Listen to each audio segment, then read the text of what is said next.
A spaceship on an important mission has crashed on the moon and the situation is dire. Oxygen levels are declining, engines are down, a crew member is hurt, and they're too far from the research station. When Dr. Song awakens, she falls from her seat and notices the water, which means there's a leak. She wants to fix it, but when she looks out, she discovers the spaceship is resting on the edge of a massive chasm. This all started a few weeks ago. The year is 2075 and Earth is going through a serious water shortage. Sea levels are falling, it never rains, and infant mortality rates have spiked as people desperately consume contaminated water. Food shortage keeps getting worse because vertical farms can't do enough, and having pets becomes illegal. The government establishes a supply regulation to control the situation, rationing water depending on social class. The most important citizens get gold cards with unlimited access. This has caused hundreds of riots from the lower classes. At the Environment for Human Survival Research Center, Song is working with plants and animals. She gets a visit from Section Chief Kim of the SAA, or Space and Aeronautics Division, asking her to join their mission. At first she refuses, but she changes her mind when she hears it's about the Balhi Lunar Station, where her sister died 5 years ago. Because of her death, the government compensated Song with a gold card. Song attends a meeting to learn the mission details and meet the crew. The Balhi station had to be closed because of a radiation leak 5 years ago, so now the new team has to retrieve some important samples in capsules to bring back to Earth for research. Once they land on the moon, they have 24 hours to complete the mission, and the capsules must be transported in low temperatures. If they have any damage, they need to be extra careful with them. The team isn't told the capsule's contents or their location, so it's all very suspicious. Moments before takeoff, the crew is shocked to learn the usual co-pilot has been replaced at the last second by a stranger named Lee. The spaceship leaves Earth and reaches orbit right on schedule, and their flying goes smoothly until they get closer to the moon. The alarm starts ringing and they learn that the docking system is having trouble, meaning the bolt won't last if they get into the landing orbit. Since they can't reach the SAA, they decide to release the landing module early. Unfortunately, the main engine won't ignite and they have to change to thrust controls, which don't work either. The spaceship crashes on the ground and slides down until it gets stuck upside down on the edge of a chasm. Back to the beginning, the crew suits up and tries to open the door, which causes the ship to slide down a little more. Some furniture starts falling and the crew dodges it, but it breaks a window instead. Song slips out and manages to hold on at the last second, and the others carefully grab her hand to bring her back inside. Afterward they get out only to watch the spaceship slide down and fall into the abyss.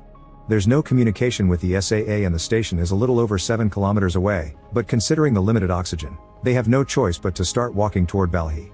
Moments later, Huang collapses because of his punctured lungs.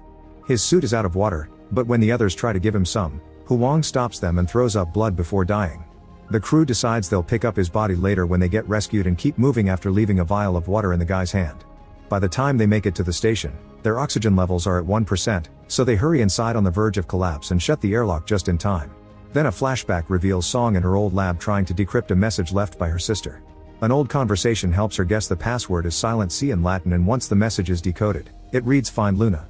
Later she asked Huang about it and he explained that Luna is the data storage at Balhi station. In the present, the crew recharges their oxygen supplies before going out to explore the station. Since it's dark, their first goal is to find the power supply. As they walk through the hallway, they're shocked to find a body on the ground. There have been many attempts to break out into the station since it was shut down, and the suit and weapon indicate the man is a mercenary, probably working for the resource mafia. A quick scan indicates he drowned, which doesn't make sense. As they continue to wander, the crew gets another surprise: the radiation levels are normal. Song is getting too suspicious of the government's lies and wants to do an autopsy on the mercenary to check for any potential danger they may encounter, but Captain Han orders her to keep moving. Eventually the team reaches the main hub and turns on the power. The communication system is still down, but the radiation levels are okay and there's plenty of oxygen, so they take off their helmets and activate the air filtration system in the rest of the base. Afterward they examine a map of the base and discover some red areas that require level 1 authorization and were closed because of the supposed radiation contamination. There are 3 storage areas and 8 gates, so Han decides to split the group into 3 teams. Han's team reaches storage 1 but the door won't open, so they have to force it by hand. They only get to open it a few inches before an arm falls through, and when they open it completely, they find all the bodies of the previous crew.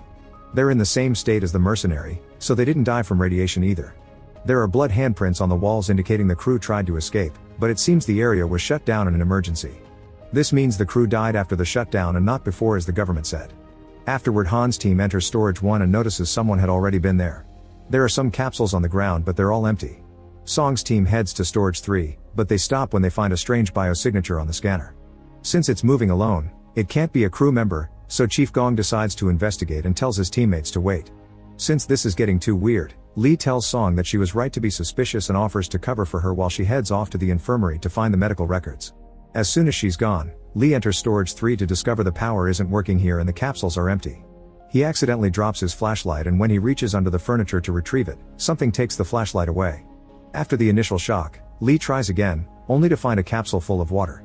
Meanwhile, the team heading to storage 2 finds some creepy drawings on the ceiling. This storage door won't open either, so they have to hack the lock. Once inside, they discover that someone already searched the place and the remaining capsules are empty.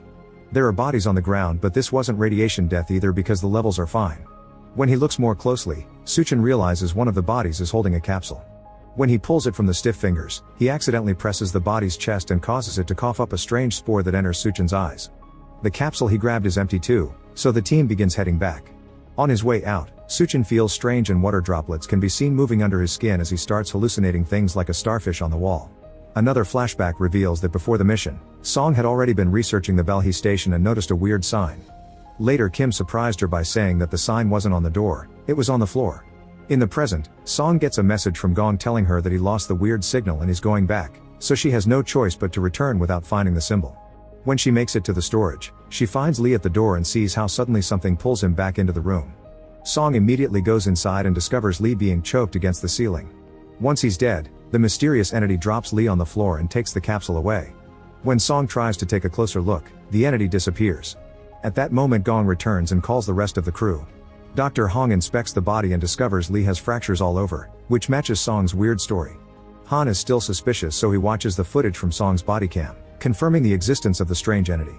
They move the furniture where it was hidden and discover a very long vent system, so they must decide if searching it. Meanwhile, some crew members return to the main hub and Suchin suddenly starts vomiting water all over the floor, unable to stop.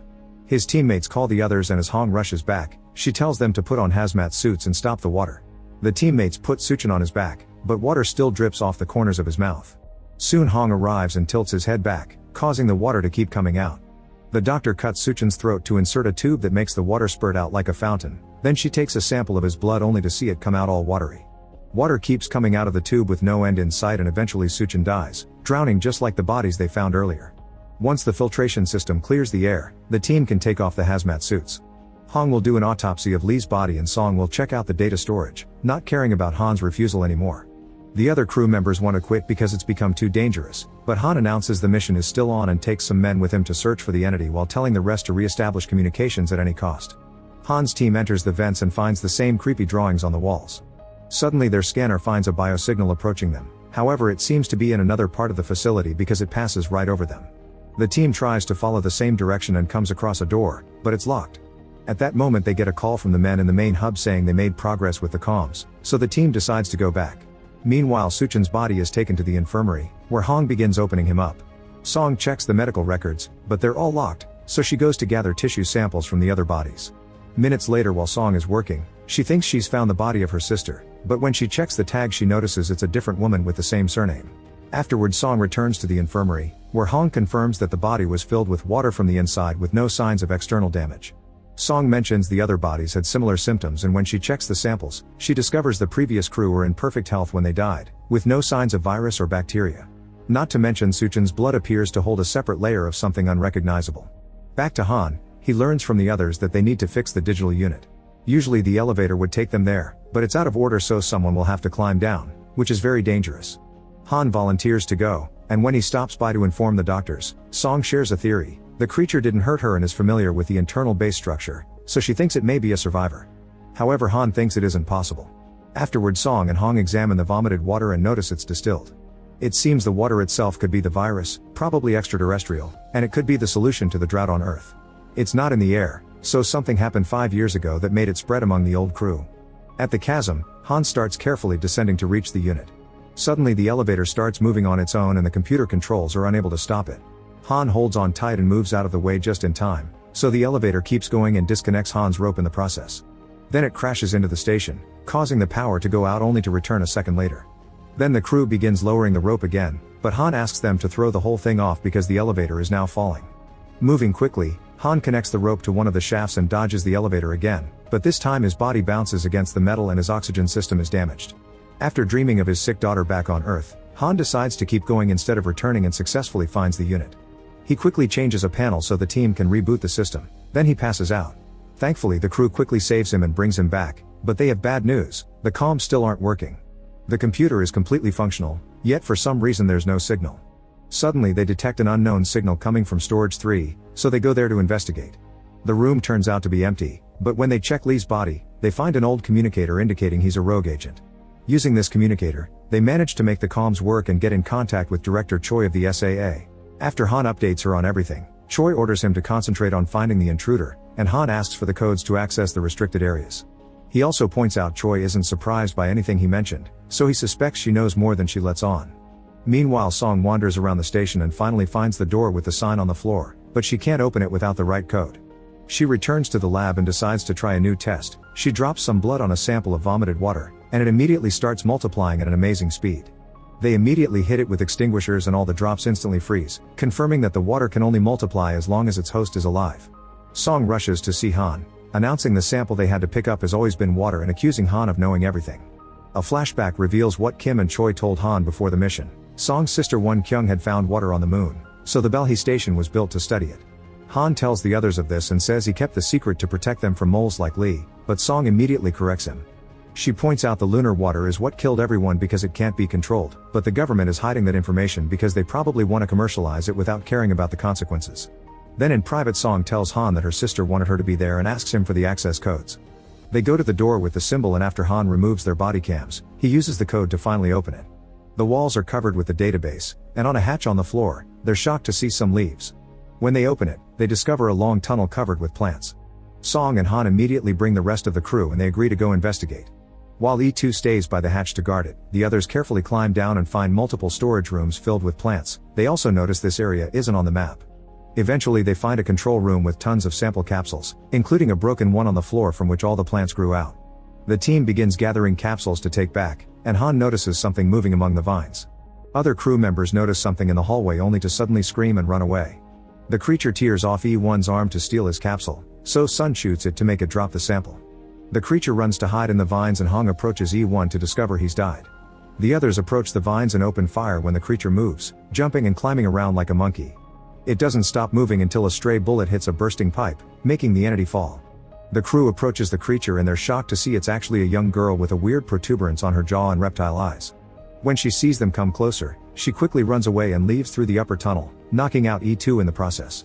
The others try to follow her, only to discover that the sample she dropped before is broken and now the water is making contact with E1's blood, multiplying at a crazy speed. The crew rushes to retrieve the sample briefcase and runs to climb out while hearing an alarm go off in the control room. They pick up E2 and make sure to lock the hatch again before rushing to the infirmary. Afterward Hong and Song operate on E2 because there's blood in his lungs, and Ryu has to donate some blood to help. Once he's left alone in the infirmary, Ryu reveals he also has an extra communicator and sends someone a message saying he has a sample. The mysterious person replies with orders to eliminate all witnesses. Then the crew discusses what happened and Song theorizes that the girl is trying to stop them from taking the water.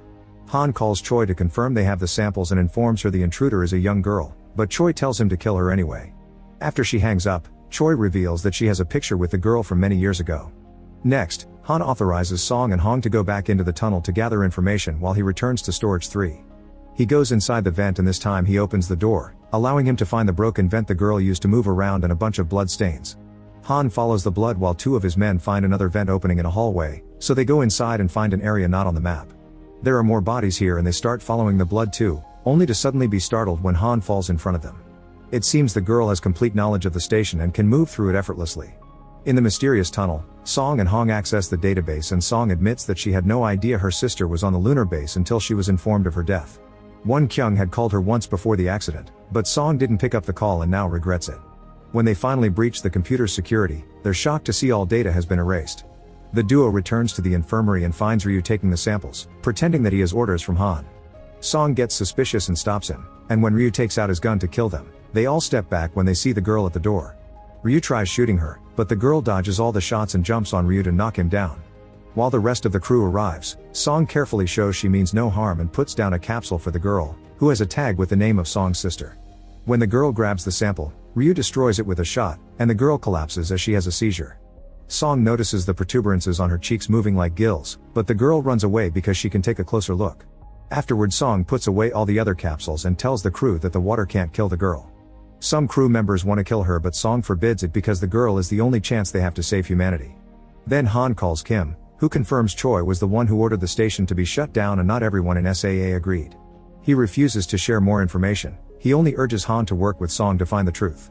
When Kim leaves his office, he discovers some rioters have managed to break a storage wall and now everyone is rushing to collect water.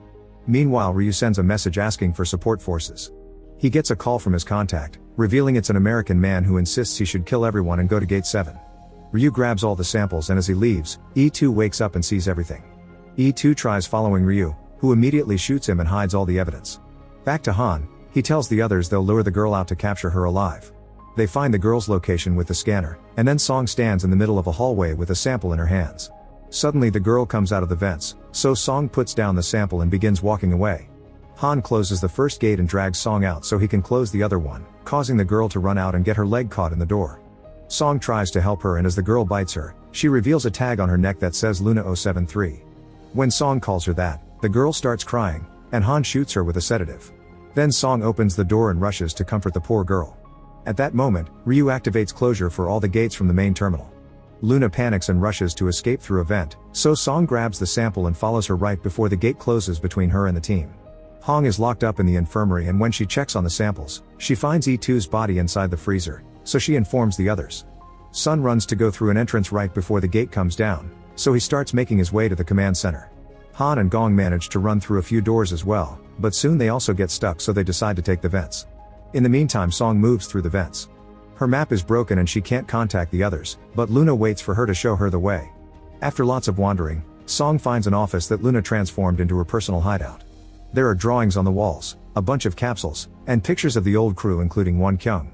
Song shares some candy with Luna and after the girl falls asleep, Song finally finds the missing data brick. She connects it to a computer and watches a video called Water Response Test, in which the previous crew tested the lunar water on a fish. The little animal survived and the water filled a small tank. There's also a video called Luna and Song is horrified to discover the previous crew had done genetic experiments on human clones.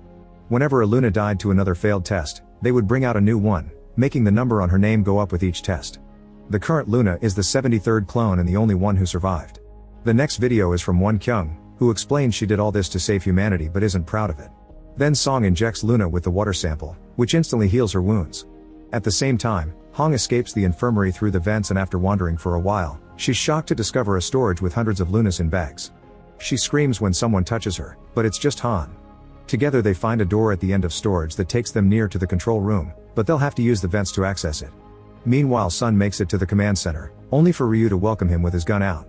Ryu pushes Sun and shoots him once before checking the map, allowing Sun to jump on him and disarm him to then start a fight. The men struggle for a while and once Ryu manages to push Sun off, he retrieves his gun and shoots Sun again. Noticing he's fallen next to the suitcase, Sun retrieves a sample before he gets shot once more, causing the capsule to fall and break. Ryu locks Sun up and watches how the water starts multiplying with his blood. Sun gets infected and after hallucinating a starfish, he starts throwing up huge amounts of water before drowning to death. Then Ryu tries to turn on the air filtration system, only to discover an anomaly in the pressure system. This is caused by the water in the plant rooms, which has spread and flooded the area. Ryu ignores the warning and opens the filtration system anyway, giving the water room to keep on growing. At that moment, Han and Hong drop down from the vent and find Sun's body but no Ryu in sight. Han immediately opens all the gates, and now the water has even more room to keep on expanding. Gong is still in the vents and eventually finds Luna's hideout. He wants to shoot the girl, but Song gets between them. When Gong informs Han, he also wants him to keep them alive and bring them over to the main hub. Afterward, Han finally finds Ryu and jumps on him, starting a fight. The men struggle to gain control of the gun and keep accidentally shooting it, creating holes in the ceiling. Eventually Han manages to overpower Ryu and tries to choke him, but Ryu punches him and gets away as he accidentally drops his communicator. At that moment the filtration system gives in and water begins sprouting out of all the vents, leaking out of the base and freezing under space's cold temperature. The water also begins to dribble through into the hallways and creates a wall between Ryu and Han, giving Ryu the chance to escape. Then a flashback shows the incident 5 years ago. Everyone was working normally when suddenly the alarm started ringing, so the crew ran to evacuate while the water found a little seed on the floor, instantly making it grow. The computer kept closing the gates and not everyone made it out on time. Others found the hallway blocked by guards who would shoot at them to keep them back while the gates closed. In the present, the water is starting to flood the station. The crew reunites in the medical bay and discusses how to proceed. Suddenly Song starts feeling sick and runs to lock herself up in another room, not wanting to infect the others. Then she starts vomiting water and passes out as she sees herself drowning, but while thinking about her sister, Song sees a light and starts fighting against the water. Minutes later, Song is shocked to wake up in the infirmary. Hong theorizes that Luna's bite filled her up with antibodies. Then Han and Gong read Ryu's messages and call Kim, who confirms the SAA rescue ship has detected a second spacecraft approaching the base. Song wants to know what will happen to Luna, and Kim explains she'll be taken to the Ministry of National Defense and the government will continue with the experiment. Song refuses to bring the water back to Earth and Han reveals he asked Kim to gather the other officials to go against Choi, but Kim explains nobody wanted to join him because Choi is powerful. After the call ends, Song says they should go to the International Institute of Space Biology because it's a safe and neutral space station where they can buy time to make a better plan. Meanwhile, Ryu wanders around the station as he starts to hallucinate because he's infected too, seeing the people he killed blocking his way while the water continues to leak through crevices. Back to the crew, Han manages to gain Luna's trust because she sees the sticker his daughter put on his badge. This allows Han to put a tracker on her ankle just in case. Then the team starts making their way out, but Luna suddenly drops to the ground and hears the water flooding the hallway under theirs. Panicking, she runs in the opposite direction and the crew follows her right before the water reaches their hallway too. Vent lids continue to snap out all over the place and more water keeps coming in, but thankfully the crew runs fast enough to reach gate 7 and close it behind them. Here the crew finds a delirious Ryu, who shoots in the air to keep them back and starts crying as he apologizes for all the people he killed. It turns out he was one of the guards that kept the scientists from escaping 5 years ago and even pressed the button to close the gate. Noticing the water about to bring down the gate behind them, Gong shoots Ryu multiple times to bring him down, but Ryu manages to land a bullet on him too. Now the crew can step forward and bring down another gate that stops the water just in time. While Ryu vomits watery blood and dies, the team grabs his samples and rushes to the airlock, where they start suiting up. Gong is very weak, so Han closes his wound with tape and helps him put on his suit, but his efforts are in vain and Gong dies anyway. Once everyone is ready, Han tries to activate the air depressurization, but the system isn't working and he'll have to do it manually. Ignoring Song's pleas, Han sneaks out and activates the lever right before the water reaches this area too and brings him down. At that moment, Song and Hong notice that Luna has already gone out without her suit. Both women immediately leave the station, running for their lives as the water brings down the last gate and reaches the outside, instantly freezing. Afterward, both women go looking for Luna and find her watching Earth. It seems she doesn't need oxygen to live. Nearby, the water drops Han's body, and when Luna approaches him to try to return the badge, he dies crying for his daughter. Then finally a rescue shuttle comes to pick them up. Make sure to subscribe and turn on notifications so you can watch more videos like this. Thanks for watching.